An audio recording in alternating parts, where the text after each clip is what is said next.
have two very special guests talking about a very hot topic, and that is UFOs. Not exactly flying saucers, but incidences involving military people that swear that they can prove that they encountered an intelligence beyond anything that we can conceive of. Our first special guest in this hour is Robert Salas. He's a former Air Force officer, graduate of the U.S. Air Force Academy, holding a master's degree in aeronautical engineering. And on March 1967, he saw something. He saw something that changed his life. He was working underground at the missile base, Armstrong Air Force Base in Montana, when people on the surface said that they saw a gigantic red glowing object hovering above the base, and then one by one the Minuteman missiles went offline. Something which is electronically impossible was happening right before his eyes. So we'll get an eyewitness account of what it's like to go eyeball to eyeball with something that takes out our nuclear missiles one by one back in 1967. And then the second special guest in this hour is a Hollywood movie director. And he, of course, is interested in scaring the pants off movie audiences. His name is Jonathan Liebesman. The movie is called Battle Los Angeles. Did you know that back in 1942, when the country was gripped with war hysteria, in 1942, a UFO was sighted off the coast of Los Angeles, seen by thousands of people. Not just one person saying, "Hey, Martha, I think I saw something in the backyard." Thousands of people saw something hovering over the coastline. What was it? Well, Mr. Liebesman has taken that incident as a scouting mission to develop a whole theme that maybe the aliens really want to do us in, and that was just a scouting mission to prepare the way for a full-scale invasion. Well, I'm a scientist, and the question is, how do scientists view these things? Well, I'll be frank. Most scientists react to these things with a giggle factor. First, they giggle. Second, they shrug their shoulders, their eyes roll into the ceiling, and that's the last of it. Most scientists say that the distance between stars is so great that it'd be impossible for any alien creature to visit us. So get used to it. It's not going to happen. Well, I take a slightly different point of view. Because if an alien civilization were 100 years ahead of us, then yeah, you're right. They can't reach us. No way. Even in 100 years, we won't be able to launch ourselves off to the distant star systems in a blink of an eye. However, if they are thousands of years ahead of us, millions of years ahead of us, then a whole new physical landscape opens up. Different laws of physics, different propulsion systems, different ways of zapping across the universe that I write about in my books. So we have to be serious about this. So let's take these UFO incidences one by one.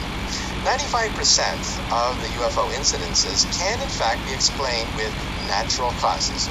Weather balloons, for example. You'd be surprised every time a weather balloon blows up, all sorts of phone calls come into the Air Force. Every time you have a weather anomaly, that also triggers a whole bunch of telephone calls. Or believe it or not, the planet Venus. When you move in a car, Venus seems to follow you, just like the moon follows you because it's so far away. We're not accustomed to seeing objects that far away. So if you drive away from Venus, Venus follows you, and you say to yourself, "Oh my God, it's chasing me. That UFO is following me." And that's what happened to President Jimmy Carter. When Jimmy Carter was president, he saw a UFO. People investigated because, of course, he was the president of the United States. And most scientists concluded that it was, in fact, judging from the angle, it was the planet Venus. Also, radar echoes can go bouncing around mountaintops, giving the illusion of an object zigzagging, executing incredible maneuvers on a radar screen. Swamp gas has been known to cause UFO sightings.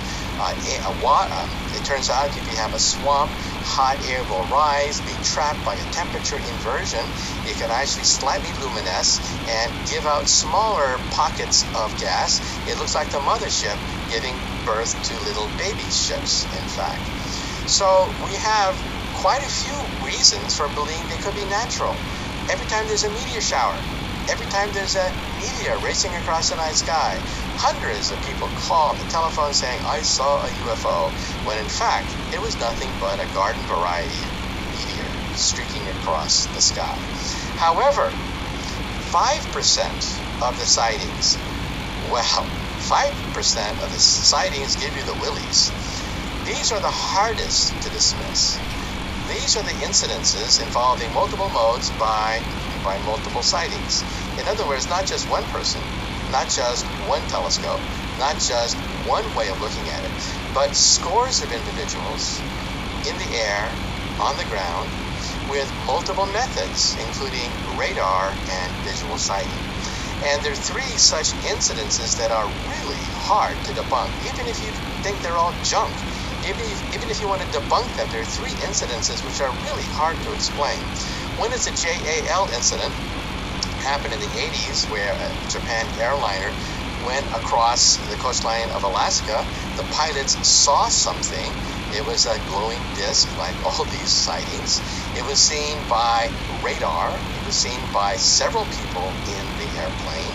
In fact, the radar sightings of it are even on the internet. So it's very hard to dismiss that. And then over Tehran, Iran, again, there was something that was seen, but it was taken so seriously that it prompted the Airforce to send jets up there. And in Belgium, there were a series of incidents, not just one. But again, the military, in this case NATO, sent its jets out there to intercept these UFOs, but they couldn't intercept them. They took maneuvers, they went quickly. So what do you make of it? You really begin to scratch your head and realize that, hey, you really do have to think about it. So far, there has been no natural explanation that I know of that can explain these incidences. So in other words, let's take a short commercial break, and after the break, we're going to bring on an Air Force officer in 1967 who swears that a red glowing UFO disc paralyzed our Minutemen nuclear missiles. So stay tuned, because this is Science Fantastic with Professor Michio Kaku.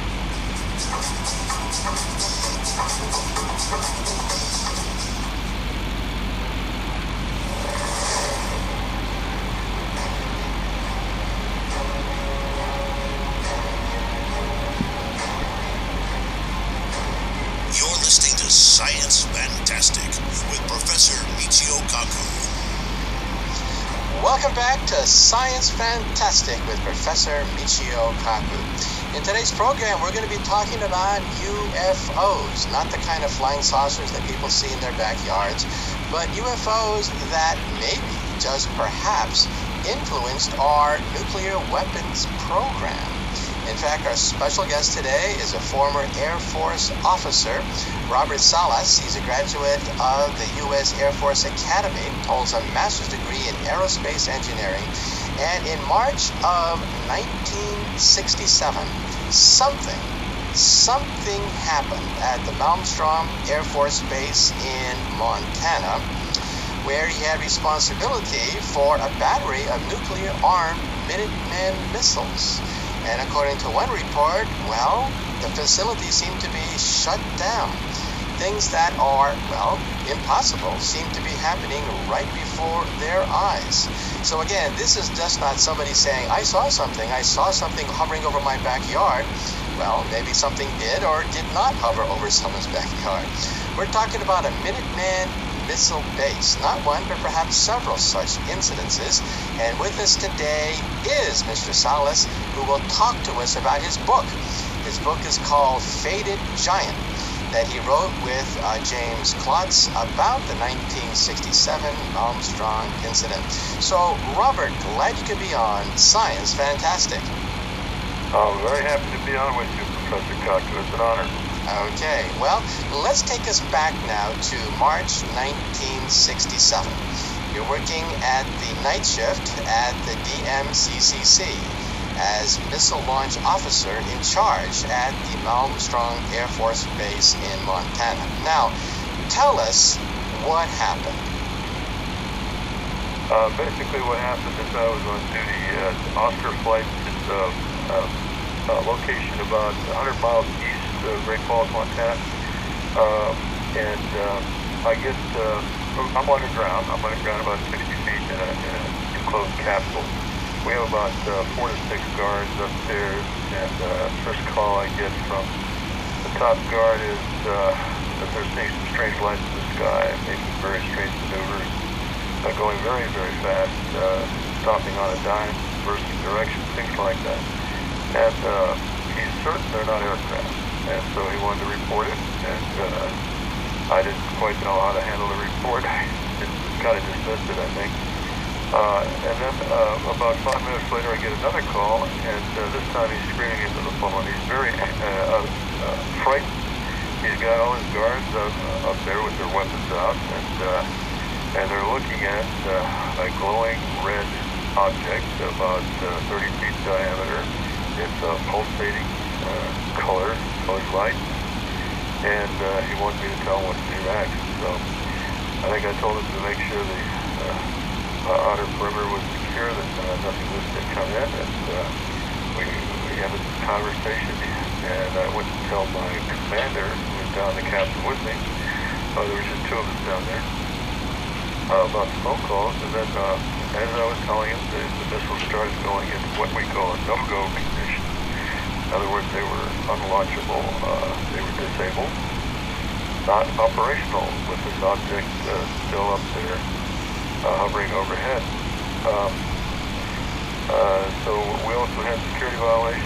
We sent guards out to a couple of the sites where the launch facilities were located. The missiles are actually located about a mile or 2 away, and they again saw the object. So in addition to that, my commander turned to me and said, the same thing happened in another flight. At first I thought that had happened that evening at the other flight, but as it turned out, after I did some research, it happened about a week earlier. That was the Echo flight incident. So we had lost 20 nuclear missiles to these objects. 20 nuclear missiles were disabled. How easy is it to disable a Minuteman missile? I mean, these are, of course, top secret, high security devices with many fail-safe mechanisms, but 20 of them were taken offline. How easy is it to do something like that?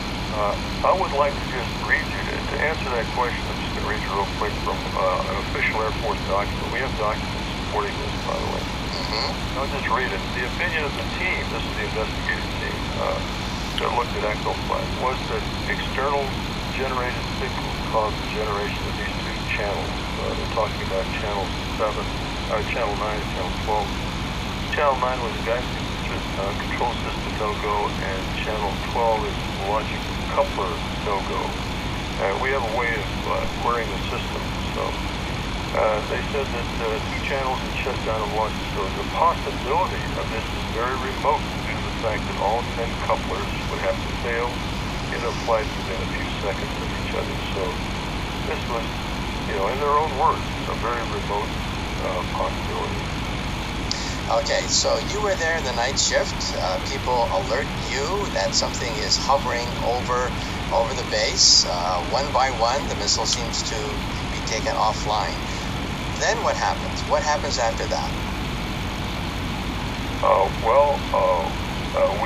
We had to get maintenance crews out there right away and to bring the missiles back on alert. They had to go through some involved targeting and alignment procedures.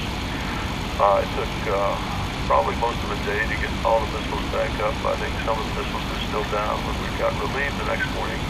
We have 24-hour shifts down there, but we got relieved. I talked to the guard upstairs and made sure, he was telling me the truth. And I want to emphasize there's no way they can control any of the missiles from topside. They had absolutely no control. So they couldn't have perpetrated a hoax or a fraud. We were sent back to the base, talked to our squadron commander. He assured us it was not an Air Force exercise. We were asked to sign non-disclosure statements, and we did.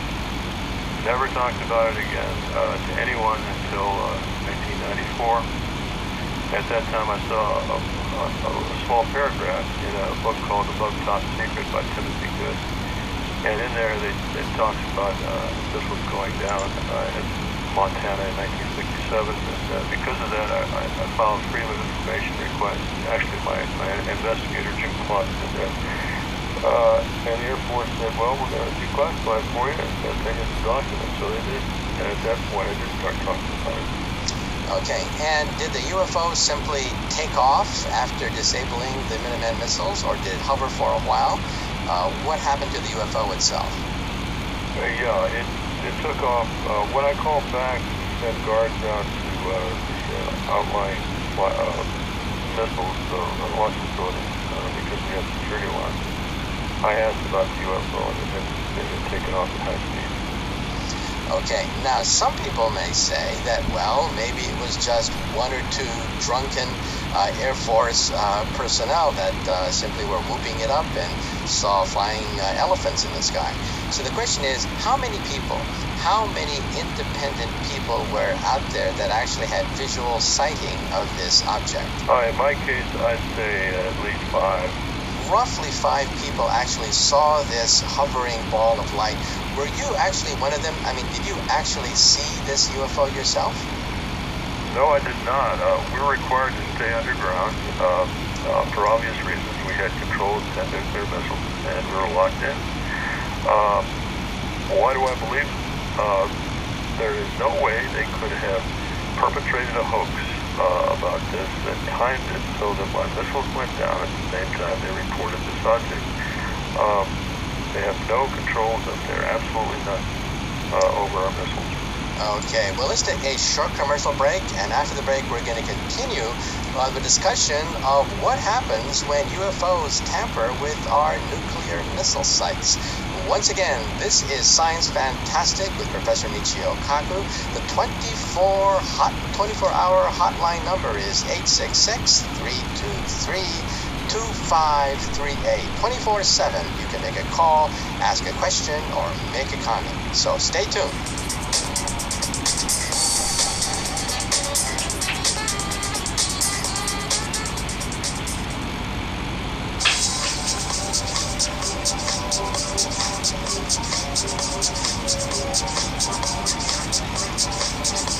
Science Fantastic.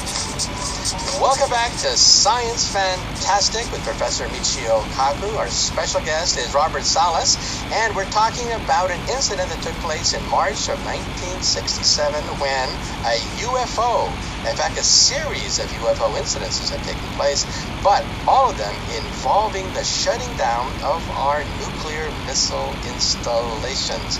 So, Mr. Salas, where we last left off, you were there in March 67 underground. 5 people or so watched this gigantic red glowing object hover over our missiles. Up to 20 of our missiles on different occasions perhaps were knocked offline. So the question is, what was the Air Force response to this, and what do you make of it? Well, the immediate response, again, I went and talked to my squadron commander as soon as we got back to base, asking him if it was a Air Force exercise. He assured me it was not. We were asked to sign non-disclosure statements, which we did, and then we were told to shut up about it forever. We were not to talk about it at all. So that was the immediate Air Force response. What I didn't realize was what was going on in the background was the Condon Committee was investigating UFOs for the Air Force under contract, and right at this particular time. And they didn't, the Air Force, of course, didn't want us talking to the Condon Committee. I've gone into great detail and studied that particular aspect of it on my website, which is spiralgalaxy.org. At any rate, up until now, the Air Force has not officially commented on this, which is strange. And you mentioned other incidences involving our nuclear missiles, right? Yes. Yes. In my book, I talk about an incident in Minot Air Force Base. It was August of '66, well documented. It was part of the Blue Book file. And again, if you go to my website, you'll see the witness testimony of other incidents where UFOs were observed over nuclear bases, and not only observed, but where they interfered with our nuclear systems. Just by interfere, I mean affected in some way the system.